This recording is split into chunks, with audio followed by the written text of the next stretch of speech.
my name is Lucy and this is my Flosstube channel, Stitch to My Lou. Welcome to a Flosstube update. I think I'm going to just dive right into things. So the first thing I want to share is that I have a new profile photo, which is a portrait that I commissioned from my friend Leslie. I'll post it up here and I'm going to change my information, I'm going to change it to my profile picture on here and on Instagram. But I just wanted to shout out Leslie for the awesome drawing. I love it and I'm excited to have that posted. And she has a Ko-Fi where she does commissions, so I'll post the link in the description if you're interested in having some digital art commissioned. So I think with that, I'm going to dive right into my projects. I actually have quite a few projects today.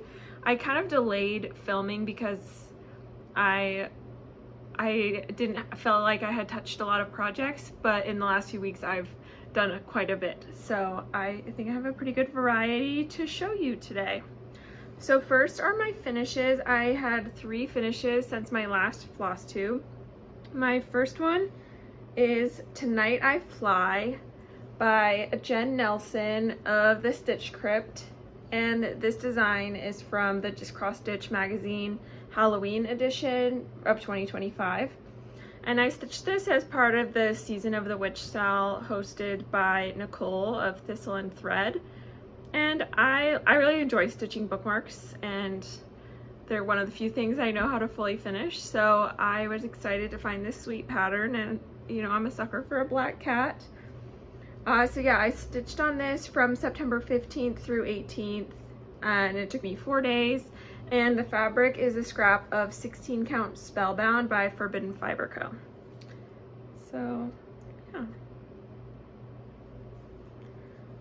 All right, my next finish, I showed in my last video, so I'll show where it was when I last filmed. And now it's finished. It is Black Cat and Green Leaves. The pattern, I bought it on Etsy several years ago, I think in 2023. I think it's something, I think the shop would probably qualify as a pattern mill. It's probably not a shop I would purchase from today, but I bought it when I did not know the intricacies of the cross stitch industry like I do now. So, not that I know many of the intricacies, but I try not to shop from pattern mills now. But I purchased this a few years ago and I started it on August 26th and finished it on October 4th. I stitched on it on 26 days and it ended up being about 11,000 stitches. So it was a pretty big project. It was a lot of block stitching, which is fine. I think it would have been a good retreat project or something, or a fun way to do tail ends or something, having each leaf be a different shade or something. But I enjoyed stitching on it and I really like the finished project. Like, this is something I would hang in my house. I did customize it a bit by adding a second little black cat up here in the corner because I had to have both of my cats represented. Yes, did I already say everything? I stitched on 26 stitching days for 11,000 or so stitches, and the fabric is 16 Count Everything Else by Mystic Fabrics. So, really pleased with that. I do also think my stitches look really nice. I don't know. I don't usually care about how my stitches look, but I think that they look pretty neat and nice. The monochrome stitching obviously helps with that. All right, and my next and final finish is Hats Off to Halloween by Lizzie Kate. This was the project I originally planned to stitch on for the Thistle and Thread Sal, but it took me a while to kit it up. So I used a mix of the called for fancy flosses and stash and DMC. So it took me a while to get everything kitted up and ready to go, but I really enjoyed stitching on this. It was super quick. I stitched it from October 6th through 8th, so just 3 stitching days. And my fabric is 16 Count Lunar by Bestitch Me. And I got to use some really fun variegated threads. I don't stitch with overdyed threads a ton, so that was very fun. Especially this gray in the middle. I think that was my first variegated gray, so I really love it. I think it'd be fun to find a long skinny frame for it, but we will see. I have not cut my fabric, so it's this fun scrap. So that was my last finish, and that brought me to 21 finishes for the year. And I have a goal of finishing 26 things this year, or 25 things for 2025. So I think that that is in sight, especially since I have a few whips that I expect to be finished with by the end of the year, and then I think I can fill it in with some other fun seasonal projects. So I had, in addition to the things that I finished, I had one start during the last month, and that is from the Max Pigeon's Cross Stitch in the Forest book, very popular. I am stitching Trees Company, this lovely green palette, and this is for a gift around that I need to have done by the end of November, and I do not like deadline stitching, so I just want to get it done now before I move on to other seasonal stitching. And I started it, when did I start it? I started it on October 8th, so I've been working on it for about a week, and this is where I've gotten to. I actually ran out of this dark color, so I need to restock on that, but I'm just trying to work through the other colors in the meantime. And I'm stitching this on 16 count Oatmeal Aida by Zweigart, so it's not dyed necessarily, it's like textured, so I don't know how to describe that, but it's kind of scratchy. It has texture.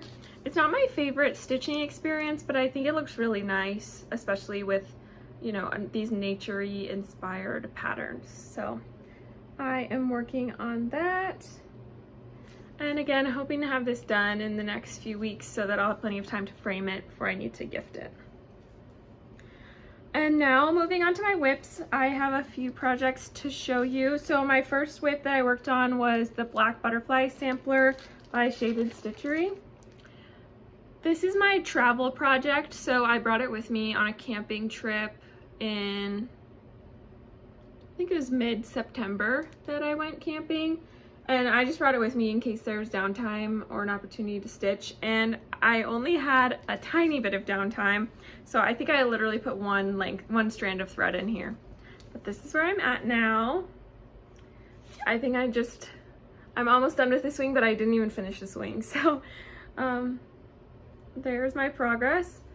I don't have a ton of travel coming up, but I'll be traveling for Christmas, so I'll bring that with me then. But until then, it's going to hang out.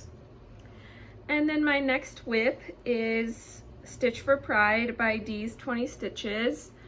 I will put a picture up of where I was last time. I started this on January 15th and have been keeping up with the SAL. Each month they release a new motif. And I'm stitching it on 16 count Resistance Aida by Mislaid Pages. And here's where I am now. And the new addition was this down here. I really enjoyed stitching the half stitches. I've never really stitched 10 stitch beyond like a handful of stitches, and I actually really enjoyed it, and I think the effect is really nice. I definitely had to switch my brain a little bit, but I really enjoyed the process, and it went really quickly, and I think it looks really great. So this motif is in honor of Pipas Pista, or Pipe Smoking Steve, and I think this sampler is looking amazing, and I'm so excited to keep making progress on it, and I can't believe how close we are to being done. All right, and then my final whip is a classic one. It is my tail ends project, so I'll put a picture of where it was last time, and here it is now. I feel like I didn't do a ton on this over the last few weeks because I was working on the Black Cat and Green Leaves. I just didn't have a ton of threads that I was finishing, but during Hats Off to Halloween I was able to add some colors, so just chugging away at it. It'll be filled in eventually, but it's always fun when I get to put some stitches into it. So that's all my stitching from the last few weeks. In terms of my plans coming up, I'm going to finish Tree's Company. That is my top priority. And then I want to do some other Halloween stitching. I have a few other projects kitted up that I would love to work on before Halloween, but we'll just have to see how much time I have. I might do a little bit of Halloween stitching after Halloween just to make up for lost time. And then I'm also brainstorming a few other gifts that I might want to stitch for Christmas this year. And then I have some freebies. I just enjoy having a stash of freebies just to stitch on in between bigger projects.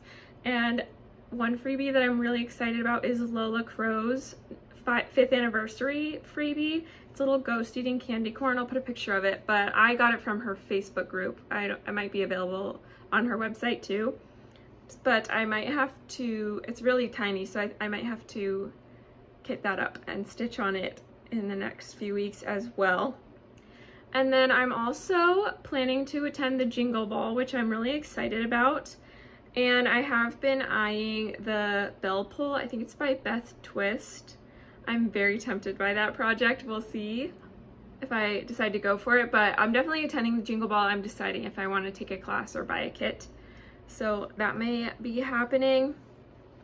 And then another plan is not a specific project, but I am going to the Acorns and Threads Saturday Stitch Group this weekend. So that's always a good opportunity to go shopping and also just fun environment to chat with people and get inspiration. So I didn't do a ton of shopping over this last month, but I did place an order with Rittenhouse Needlework. There were some specialty threads that I needed for a few projects, including the Hats Off to Halloween piece and a couple others that are coming down the pipeline. And they had a huge variety of brands at a pretty reasonable price compared to other places I had seen. So I just decided to place a bigger order with them for all the threads I needed for projects I have coming up.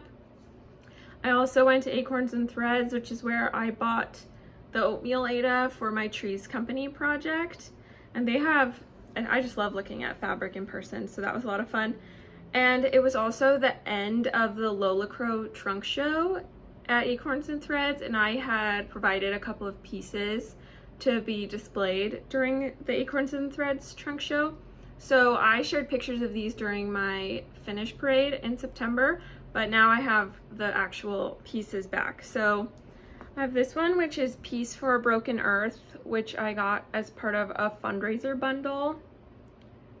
And it's just stitched on 16 count black with all the called for DMCs. And then I also picked up my Deadly Aquarium, which, yeah, I haven't had a chance to show on here because it was at Acorns and Threads. This is stitched on 16 count cornflower by Fibern on a Whim. And I did not do it, I mean, I did a good job centering it, but I did not do a good job conserving this fabric, so I'll trim off the scraps, maybe make some bookmarks, but I have a lot of excess spread out on this piece. There's my Deadly Aquarium in the flesh. And then I also had a chance to go to Scrap, which is the creative reuse store in Portland. There are a few of them elsewhere, and I just mostly enjoy looking around in Scrap, but I am not opposed to making purchases. So I got this kit. I don't actually know the brand name. They had a couple of these funky little lady kits, and it says Mary Catmas, and it's a gal with awesome hair and an awesome cat sweater and a green skirt, and it's fully kitted up. There's Aida in there. I haven't opened it up actually to look what's inside, but I assume it's all there, and it was $1.50, so it was worth the risk, and I'm excited to stitch up this super fun, quirky gal in here. So that's all my haul. I do have an intention to stitch from my pattern stash. I have a lot of patterns that I've had for a long time that I would like to get around to, but I also am often tempted by new patterns and freebies that I find. And also I just enjoy browsing, and sometimes that leads to shopping. So I have the goal of stitching from my pattern stash, but don't hold me to that because it probably won't happen. And I do enjoy building my stash so that I have lots of options when I am ready to stitch.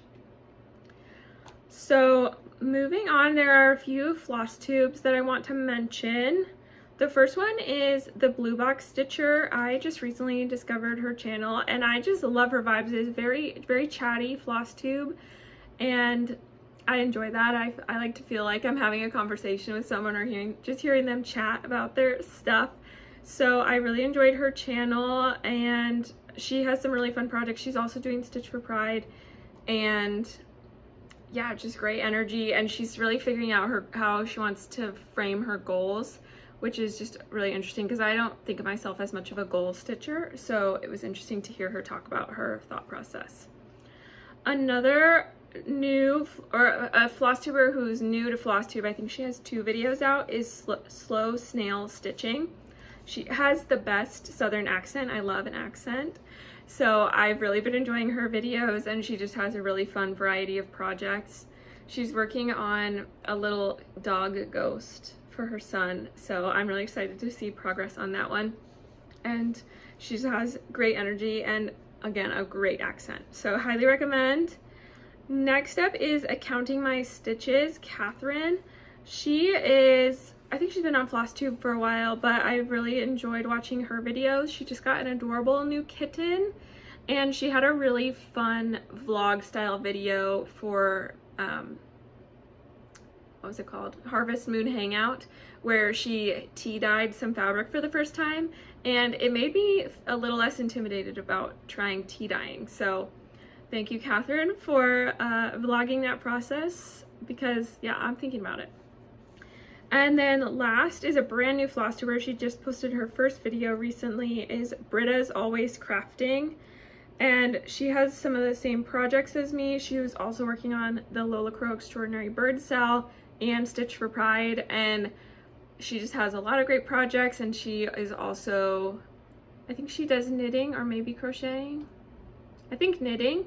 And she also does a lot of reading. So really fun new floss tubers.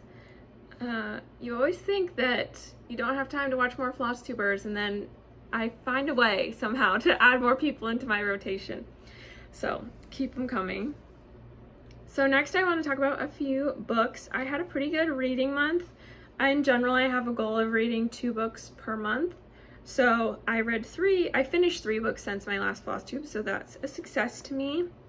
My first one was The Crater Lake Murders by Monty Orrick. So this is it's nonfiction, and it's about a murder case that happened in Crater Lake National Park. I don't remember exactly when it was, a long time ago.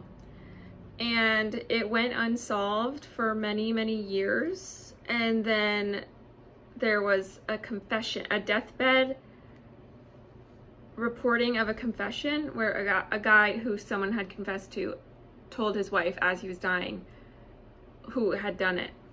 And so that kind of like made everything come together.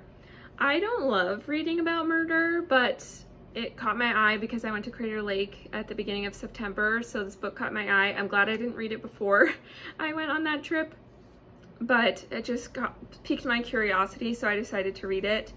And it was an interesting story. Again, I don't love reading about murder. It's not that enjoyable to me, but it was an interesting story, and I got to learn more about Oregon history. And yeah, now I know something about history that I didn't know before. And when I visit Crater Lake again, I will have that in my mind, which for better or for worse. My next book was On the Clock by Emily Gundelsberger. And this is another nonfiction book about a journalist who worked 3 jobs, like low-wage jobs. She worked at an Amazon warehouse, she worked at a call center, and she worked at a McDonald's. And she talked about the ways that labor in America has changed and the technology that has made these jobs so miserable for the working class in America. And yeah, I really enjoyed reading the book. I learned a lot, and there were a lot of personal anecdotes from her experiences and also the experiences of people that she met while working those jobs.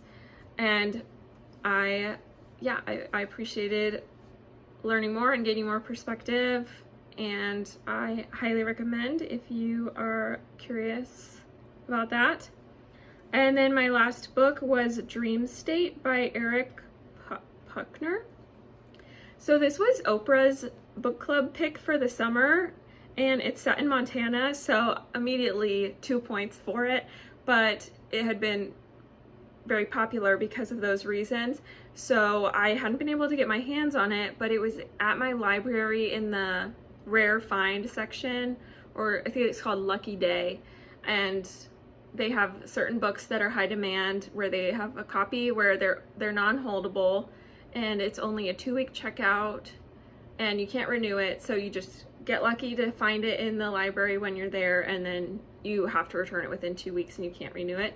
So I decided to check it out because I had been wanting to read that book, and it was really good motivation. I think it was about a 430 page book, so I was a little nervous about reading it in 14 days, but I really focused up and I managed to do it. I think I read it in 8 days, so I was extra motivated to get it done.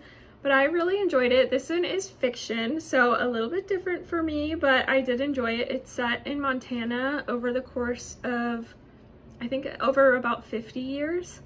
And it's about a couple who, well, there are multiple couples. There's initially a couple who are preparing for their wedding in Montana, and then the bride falls in love with the groom's best friend who is supposed to be their officiant.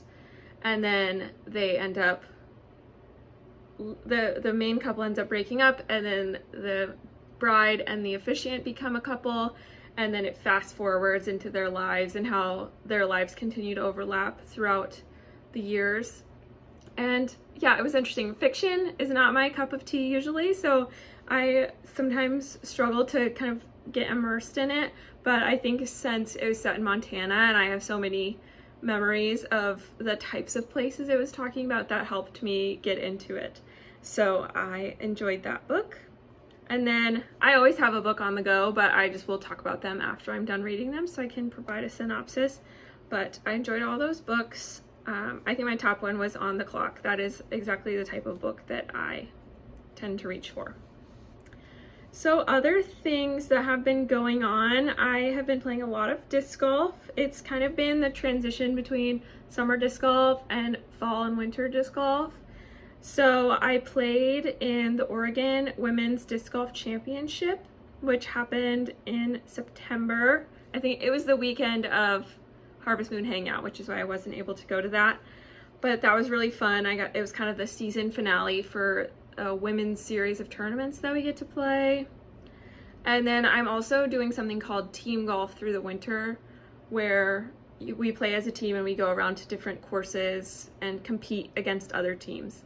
So we've only had one competition so far, but it's a good way to force myself to play disc golf through the winter, because sometimes when it's rainy and miserable, it's easy to just say, I'll wait till the weather is nicer. But this is a good way to motivate me to continue playing through the winter. And I really love my team. We're called the Birds of War. So it's just a fun group of friends to hang out with, and we have a potluck lunch every week. So really looking forward to that. And since we're the Birds of War, I think that's a reference to It's Always Sunny in Philadelphia, but I've never watched that, so it's just about birds to me. But it's kind of a joke because we're not very intimidating, so it's like the Birds of War, but we're not warlike. So we each picked a non-intimidating bird to be our personal bird. So everybody chose one, and I chose the magpie because when I was growing up, there was a forest nearby called Magpie Forest, and there were magpies all over our neighborhood. So I chose a magpie, and I'm thinking about stitching a little magpie motif to put on a shirt or to make as a decoration for my disc golf bag. So I might weasel my way into cross-stitching for disc golf. And then I've also been playing pickleball. So I joined through my County's Parks and Rec Department, they have a pickleball ladder league. So anybody can play, and each week you get paired up with people who are similar in skill level to you, and you play with each other person. And then you move up or down based on how you did that week, and then you get to play again the next week with people who are well matched to your skill level. So I had never played pickleball before my first week of the pickleball ladder, so I'm very new to it, but I knew I was gonna enjoy it, and I really did enjoy it. And the weather so far, knock on wood, has been pretty nice for pickleball in the fall, so I'm really enjoying that and looking forward to having pickleball be a part of my life moving forward. And then last but not least, I am a lifelong Swiftie, and in case you didn't know, there was a new Taylor Swift album that came out a couple of weeks ago, and in anticipation of that, I put on my Girl Scout hat and I made friendship bracelets for all the Swifties in my life. I'll put a picture of them, they're all gone now, but I made, you know, embroidery thread friendship bracelets and mailed them off to the people I think of when I hear Taylor Swift music. So that was a fun project and feels very cross-stitch adjacent, since I have a whole drawer of embroidery floss, so I had all the colors that I needed. And it was just a fun project and really reminded me of my Girl Scout camp days, so that was fun. I had a little listening party for the new album, and I have thoughts about the new album, so if you are a Swiftie and you would like to discuss, I would love to hear your thoughts, but I will not bore the general public with my hot takes and opinions. But other than that, I'm really enjoying fall. We still have had a lot of sunshine here, and I'm loving seeing the leaves change. There are a lot of trees outside my house, and yeah, it's been a pretty mild fall so far, but I'm definitely bracing for the winter weather, but enjoying having my cozy hobbies to fall back on when going outside is less appealing. And yeah, I hope you enjoyed this video. I would love to hear what project you're working on in the comments, and if you have thoughts about Taylor Swift, you can comment them, or if that's private, you can DM me on Instagram and we can discuss. Oh, I'm also watching Love is Blind. What a hot mess, so we can also discuss that. But yes, I'd love to chat in the comments, and I appreciate you for watching this video. I'll see you next time.